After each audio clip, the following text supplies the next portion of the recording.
तो कैसे हैं आप लोग? बहुत बुरे हैं हम लोग। It would be a lovely opportunity कि टेरी मिनाटी मेरे को रोस्ट करेगा, मैं तो खुश हो जाऊंगा यार।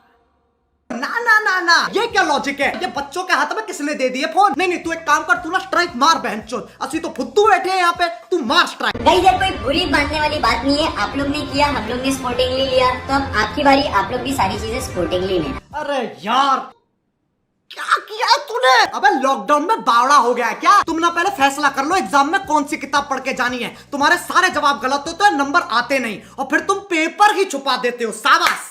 देखो ये एक बहुत ही अजीब वक्त है। तेरी मेरी मेरी तेरी कहानी से आगे कहानी बढ़ती नहीं है तुम्हारी। सब घर में बंद पड़े हैं और दुनिया की फटी हुई है। लेकिन इस वक्त में भी कुछ टिकटॉक की बेटियां जिन्हें जबरदस्ती पंगे लेने की चुल मच रही है। ये होती है सोशल मीडिया इन्फ्लुएंसिंग, है ना? हाँ भाई मिस्टर फैजू, फैजू कैसे कहते हैं? ऊपर से लेके नीचे पता नहीं कौन से हुए में बैठे हैं। इतना झिला मैं कभी नहीं होऊंगा अपनी पूरी जिंदगी में जितना इसमें झिला हूं। देखो मैं इस भसड़ में नहीं घुसूंगा। कौन बेहतर है, जिसको जो देखना है देखे। पहले अपने लौंडे संभाल लो, फिर आना तुम यहाँ पे। अब दूसरों से पहले खुद की तो इज्जत करो। इतना झिलाऊ इंसान मैंने आज तक नहीं देखा है। इससे बढ़िया तो दिनचक पूजा पे 2 वीडियो बना देता मैं। लेकिन 1 सेकेंड,